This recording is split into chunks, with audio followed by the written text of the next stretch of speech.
नमस्कार मित्रांनो, Dhanaji take YouTube चॅनलमध्ये आपणा सर्वांचं स्वागत आहे। मित्रांनो, प्रधानमंत्री पीक विमा योजना यामध्ये बऱ्याचशा शेतकऱ्यांना आजपर्यंत विमा मिळाला नाही।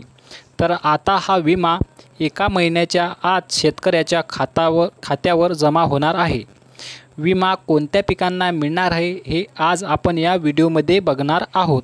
तर मित्रांनो, तुम्ही जर या चॅनलवरती नवीन असाल तर चॅनलला सबस्क्राइब करून ठेवा व बेल आयकॉन प्रेस करा। तसेच नवनवीन महत्त्वपूर्ण माहिती मी तुमच्यापर्यंत पोहोचवेल।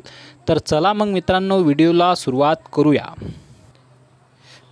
तर मित्रांनो, या व्हिडिओमध्ये तुम्ही बघू शकता परिस्थितीमुळे झालेले नुकसान या अंतर्गत जिल्ह्यातील बाजरी, कांदा, सोयाबीन, भुईमूग, तूर या अधिसूचित पिकाकरता संभाव्य विमा नुकसान भरपाई रकमेच्या 75% आगाऊ रक्कम शेतकऱ्यांना देण्याचे आदेश जिल्हाधिकारी डॉक्टर राजेश देशमुख यांनी HDFC इर्गो जनरल इन्शुरन्स विमा कंपनीला जारी केले आहेत।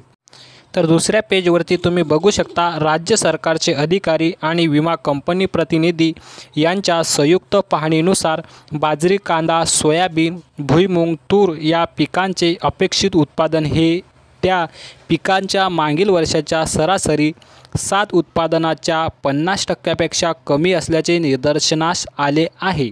त्यानुसार महसूल मंडळ गटातील सर्व पीक विमाधारकांना शेतकऱ्यांना संभाव्य नुकसान भरपाई रकमेच्या 75% आगाऊ रक्कम 1 महिन्याच्या आत त्यांच्या खात्यात जमा करण्याचे आदेश देण्यात आले आहे।